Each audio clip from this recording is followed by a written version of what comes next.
નમસ્કાર, GTPL અંજલિ cable network પર આપ નિહાળી રહ્યા છો જામનગર 8-9 ન્યૂઝ। જામનગર અને જિલ્લાભરમાં બનેલી ઘટનાઓ સમાચારના રૂપમાં। સમાચારો શરૂ કરતા પહેલા જોઈ લઈએ આજના મુખ્ય સમાચારો।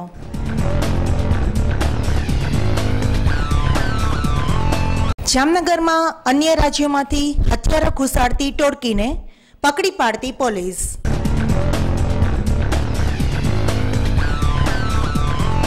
ધુંધળાના ગેરકાયદેસર બ્લડ કેમ્પમાં નવો ફણગો।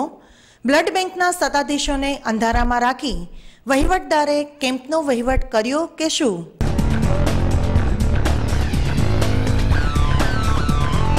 જામનગર મહાનગરપાલિકા સામે ડિફરન્સ ટેક્સના મુદ્દે જંગે ચડેલા નાગરિકોનો આખરે વિજય।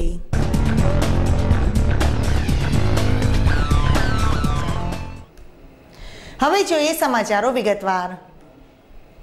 જામનગર ખંભાળિયા રોડ પર જામનગરથી 14 કિલોમીટર દૂર આવેલ વસઈ ગામની આશરે 1 લાખ ફૂટ જગ્યા પર વૃદ્ધોના શાંતિપૂર્ણ નિવાસ માટે અદ્યતન સુવિધાયુક્ત સાર્વજનિક વાત્સલ્યધામ વૃદ્ધાશ્રમના બાંધકામનું ખાતમુહૂર્ત તારીખ 19મી જાન્યુઆરીના રોજ કરવામાં આવનાર છે। આ આશ્રમમાં હાલ 16 વૃદ્ધો નિવાસ કરી રહ્યા છે અને આશ્રમ છેલ્લા 2 વર્ષથી કાર્યરત હોય વૃદ્ધો માટે જરૂરી બધી જ સુવિધા સભર છે। આ આશ્રમ સંકુલને વધુ સુવિધાઓ તથા તેમને વિસ્તારવાનું કામ હાથ ધરવામાં આવી રહ્યું છે। આ વૃદ્ધાશ્રમનું સંચાલન કરતી સંસ્થાના પ્રમુખ ભાવનાબેન સોમૈયા તથા ટ્રસ્ટીઓ ભીખુભા વાધેર, ભાસ્કરભાઈ રાઠોડ, ઉપેન્દ્રસિંહ જાડેજા, પરેશભાઈ તથા ચેતનભાઈ વગેરે આ નવા નિર્માણ થઈ રહેલા આશ્રમના બિલ્ડિંગને અત્યાધુનિક અને વૃદ્ધોના લાભાર્થે અને તેમના ઉત્થાન માટે કમર કસી રહ્યા છે। આ આશ્રમમાં નવા નિર્મિત થઈ રહેલા રૂમોમાં 2 બેડ, કબાટ, ખુરશી, ટીપોય ઉપરાંત વિઝિટિંગ રૂમ, ભોજનખંડ, રસોડું, સ્ટોર રૂમ, પ્રાર્થના હોલ, દવાખાનું, લાઇબ્રેરી, યોગા રૂમ, મનોરંજન હોલ, બગીચો અને મંદિરનું આયોજન કરવામાં આવેલ છે અને આ સેવા પ્રવૃત્તિમાં જેમ દાતાઓ આવતા જશે તેમ વ્યવસ્થામાં વધારો પણ કરવામાં આવશે। આ સાથે સંસ્થાના ટ્રસ્ટીએ જણાવ્યું હતું કે આશ્રમમાં વૃદ્ધોને ચા, દૂધ, નાસ્તો, સાત્વિક વિવિધતાપૂર્ણ ભર્યું ભોજન અપાય છે। હું ભાવના પરમાર સામાજિક સેવાકીય પ્રવૃત્તિ સાથે છેલ્લા લગભગ 14 વર્ષથી સંકળાયેલી છું।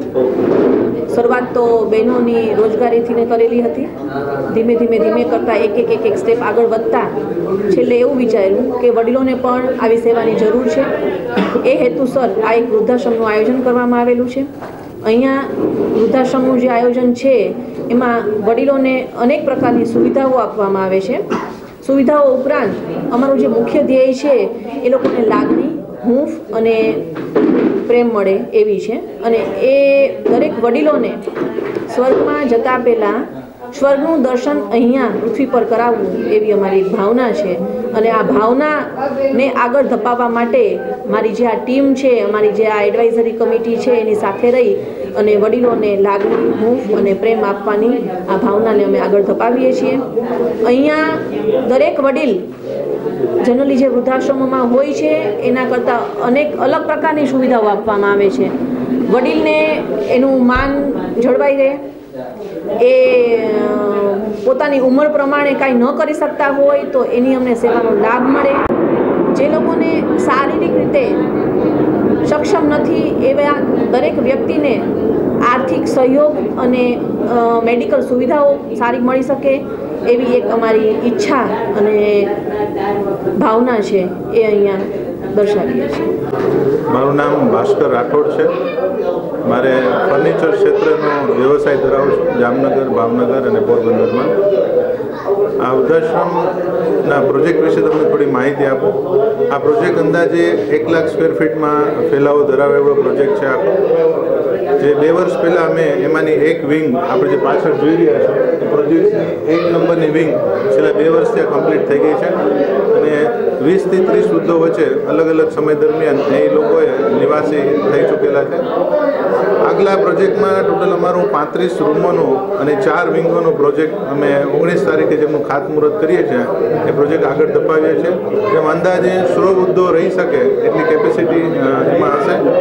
એ ઉપરાંત જે અમારું થર્ડ જે સેક્શન હશે ડેવલપમેન્ટનું એમાં મોટું ભોજનાલયનું પ્લાનિંગ છે, પ્રાર્થના ખંડનું પ્લાનિંગ છે, સાથે સાથે ડિસ્પેન્સરી, આયુર્વેદિક ખંડ, એમના માટે મસાજ રૂમ, લાઇબ્રેરી, આવા અલગ અલગ જે ખંડો છે અમે થર્ડ સેક્શનમાં એને ડેવલપ કરવા માંગીએ છીએ.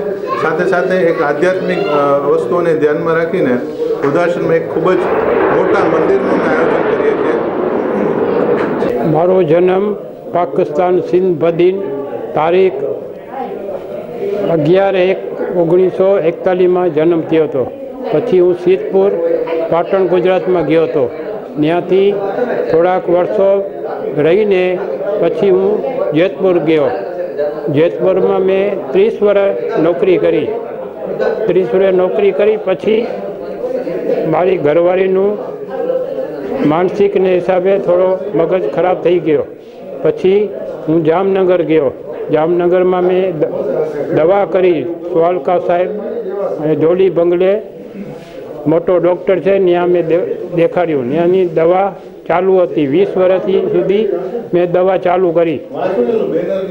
પછી એને કમરો થઈ ગયો. કમરામાં કમરી થઈ ગઈ. પછી હોસવાડમાં અઠવાડિયું દાખલ હતી. અઠવાડિયા પછી ઓફ થઈ ગયા. 10/3 રોજ 2013 રોજ ઓફ થઈ ગયા. પછી અમે ઘરે લઈ આવ્યા ને 11/12/13 એની વિધિ પૂરી કરી ને 17 તારીખ હું આશ્રમમાં દાખલ થઈ ગયો. મારું નામ વતુમલ ઉડુમલ કેશવાણી. મારી પત્નીનું નામ બિસ્નીબેન. એને ત્યાં આવાસ કોલોનીમાં સિંધી માસી કહેતા. હું 17/3/2013 રોજ આશ્રમમાં આવી ગયો, વૃદ્ધાશ્રમમાં. અત્યારે મને સવારે 6:30 વાગે નાહવા માટે ગરમ પાણી મળે છે અને 6:30 વાગે ચા મળે છે અને પછી 8 વાગે નાસ્તો મળે છે અને પછી 12 વાગે જમવાનું મળે છે. અહીંયા રહેવાની કરવાની બહુ સગવડ સારી છે.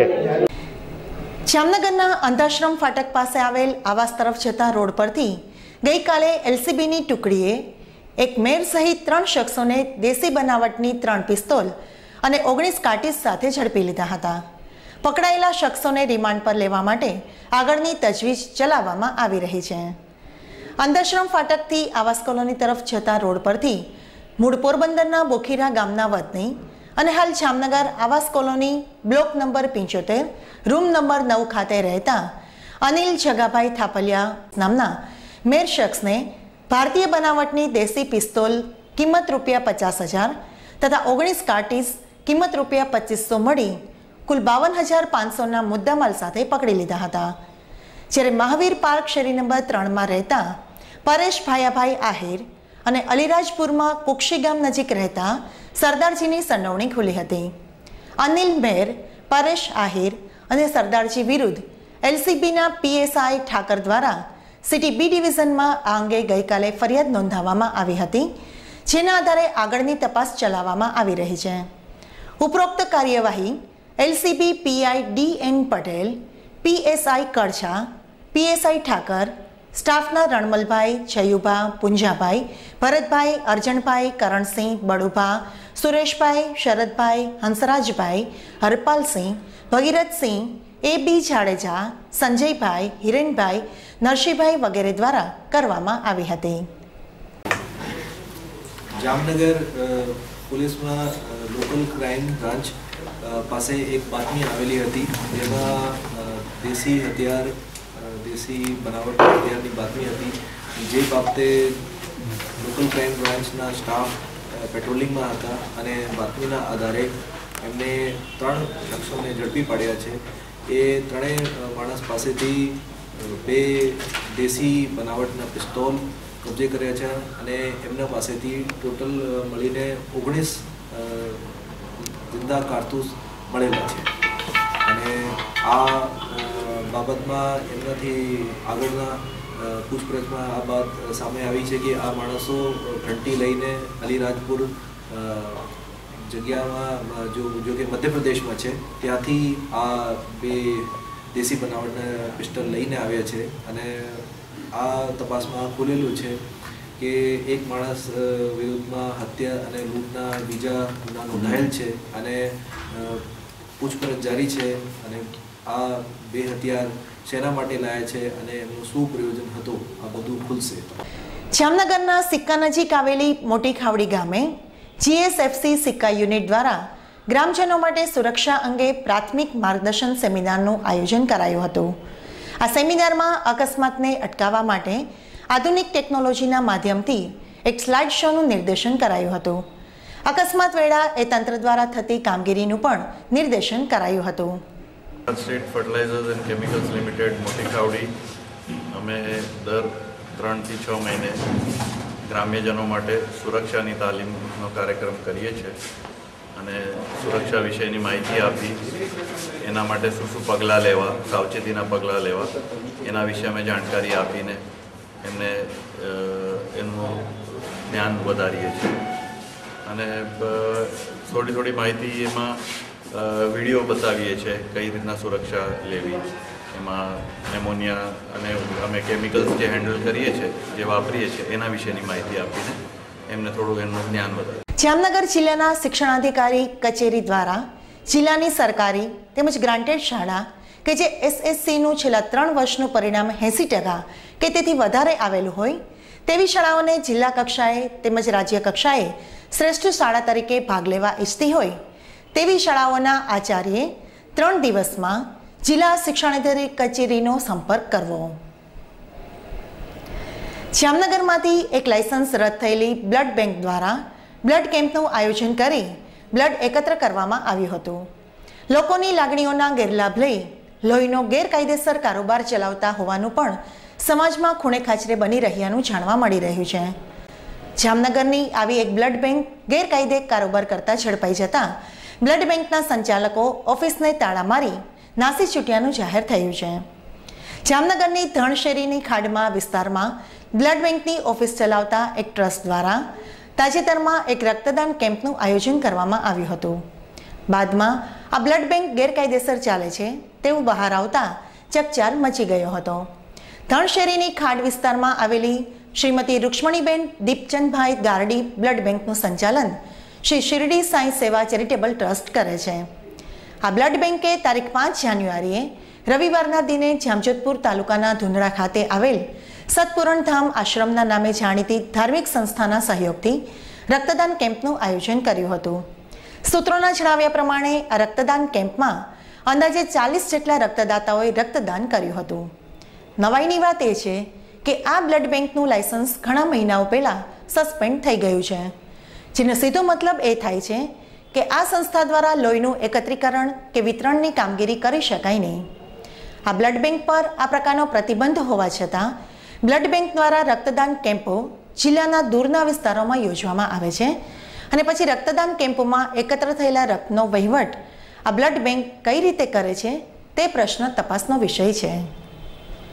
આ અંગે હાલ જામનગરના ફૂડ એન્ડ ડ્રગ ડિપાર્ટમેન્ટ દ્વારા તપાસ શરૂ કરાયાનું ફૂડ એન્ડ ડ્રગ વિભાગના ઇન્ચાર્જ અધિકારી પૂજારા સાહેબે જણાવ્યું છે અને તપાસ પૂર્ણ થયે ગાંધીનગરથી કોર્ટમાં ફરિયાદ કરવાની ખાસ પરવાનગી માંગવામાં આવશે.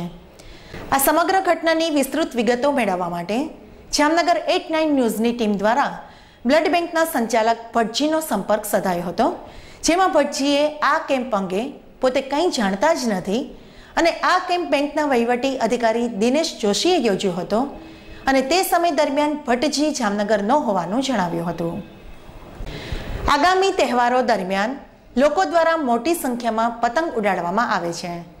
આ પતંગ ઉડાડવા માટે plastic, synthetic material, toxic material, લોખંડ પાવડર, કાચ વગેરેથી તૈયાર થતા દોરા કે જેમાં ખાસ કરીને ચાઇનીઝ બનાવટના દોરાનો ઉપયોગ કરવામાં આવે છે. આવા દોરાથી પક્ષીઓ, પશુઓ અને કેટલીકવાર લોકોને પણ નુકસાન થતું હોય છે. આવા દોરાના ઉપયોગ ઉપર તાત્કાલિક અસરથી તારીખ 16/1/14 સુધી જિલ્લા મેજિસ્ટ્રેટ શ્રી જામનગરે પ્રતિબંધ ફરમાવ્યો છે. ઉપરાંત ઉપરોક્ત દિવસો દરમિયાન સવારના 6 થી 8 તથા સાંજના 5 થી 7 પતંગ ઉડાડવા ઉપર મનાઈ ફરમાવી છે.